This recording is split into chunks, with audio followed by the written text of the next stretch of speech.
किसी ने क्या कहा है, मैं तुम्हें जो मुझ पर विश्वास करेगा उन लोगों को मैं लेने के लिए आऊंगा। समझ गया? जो अभी आप लोग कर रहा है ना, ये आपका शरीर के लिए कर रहा है। आत्मा के लिए कुछ करो, आत्मा के लिए कुछ करो। आत्मा के लिए करने के लिए क्या करना चाहिए, इससे मत। ठीक है, आप लोग दोनों के लिए मैं प्रार्थना करूँ।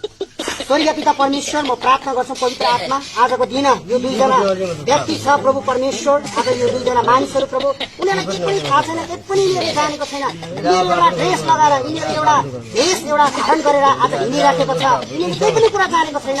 स्वर्गीय पिता तपाईँ हुनुहुन्छ, तपाईँले नै यिनीहरूलाई बनाउनु भएको, यिनीहरूलाई उनीहरूको आमाको गर्भमा रच्नु हुने परमेश्वर तपाईँ हुनुहुन्छ। आज यो तपाईँको दासको हात यिनीहरूको शिरमा परेको छ प्रभु। आजबाट यिनीहरूको जीवनमा तपाईँले छुटकारा दिनुहोस्। यिनीहरू पनि प्रभु तपाईँको नाउँमा फिलिपी 2:10-11 अनुसार घुँडा टेक्नुपर्छ र यिनीहरूको जिब्रोले प्रभु तपाईँको नाउँलाई स्वीकार गरेको छ।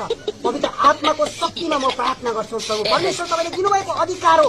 ओ परमेश्वर पिता, तपाईँलाई धन्यवाद प्रभु परमेश्वर। यिनीहरूले सत्य कुरा र साँचो कुरा के हो भन्ने कुरा यिनीहरूले जान्नुपर्छ, बुझ्नुपर्छ प्रभु परमेश्वर पिता। आज यिनीहरू तपाईँको नाउँमा प्रभु, यिनीहरू झुकेको छ, यिनीहरूले घुँडा टेकेको छ प्रभु। तपाईँको नाउँमा म प्रार्थना गर्छु, यिनीहरूको जीवनको परिवर्तन गर्नु परमेश्वर। धन्यवाद स्वर्गीय पिता परमेश्वर, तपाईँले यिनीहरूको जीवनमा काम गर्नुहोस् प्रभु।